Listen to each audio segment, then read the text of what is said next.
Le mariage est le lien le plus sacré ordonné par Dieu depuis le début de la création.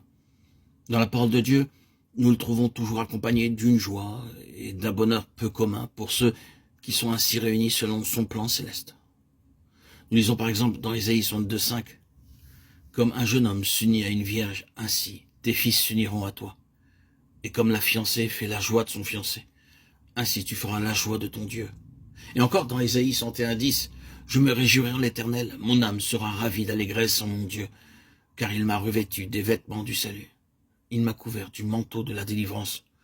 Comme le fiancé s'orne d'un diadème, comme la fiancée se pare de ses joyaux. » De même, dans Jérémie 33,11, il est écrit « La voix de l'allégresse est la voix de la joie, la voix de l'époux et la voix de l'épouse. La voix de ceux qui disent « Célébrez l'Éternel des armées, car l'Éternel est bon, car sa bonté demeure à toujours. » Et encore, dans Apocalypse 19,7, « Réjouissons-nous, soyons dans l'allégresse et donnons gloire, car les noces de l'agneau sont venues, son épouse s'est préparée. » Il est ainsi clair, selon la parole de Dieu, que Dieu a ordonné ce lien afin d'accorder une pleine joie à ceux qui, réunis selon son plan céleste parfait, se sont beaucoup attendus à lui, avant de prendre la décision finale du mariage. Le Seigneur Jésus est venu dans le monde pour souffrir, mourir et ressusciter afin que notre joie soit parfaite selon Jean 15,11.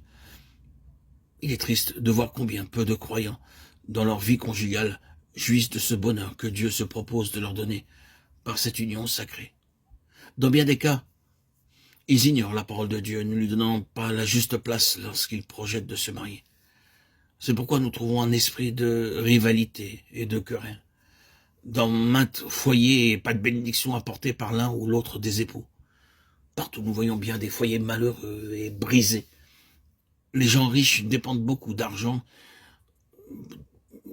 pour leur mariage, des sommes astronomiques dépensées comme ça, pour des futilités, des détails. Mais quelque temps après, ils sont séparés. Ils avaient tout misé. De la même manière, des gens bien éduqués constatent aussi que leur mariage est tout simplement une faillite. Leur vie conjugale commence dans la joie et l'espérance, mais rapidement ils découvrent qu'il est difficile de vivre ensemble dans l'unité et l'harmonie. En parcourant la parole de Dieu, nous trouvons de nombreux principes divins fondamentaux qui doivent être vécus afin que le mariage soit une source de grande bénédiction, non seulement pour ceux qui sont unis pour la vie comme partenaires, mais également pour ceux qui sont en contact avec eux. Un corps en bonne santé demande de l'air frais, de la bonne eau, une bonne nourriture, de l'exercice physique. Une récolte abondante réclame un bon terrain, de l'engrais, de l'eau, l'enlèvement des mauvaises herbes et la protection contre les insectes nuisibles. De même, une vie conjugale heureuse implique de nombreux principes divins. Ainsi, pour une vie conjugale heureuse, je vais me proposer pendant la publication de nouveaux audios à vous donner les nombreux principes, le socle et le fondement pour que cette vie conjugale soit épanouie, heureuse.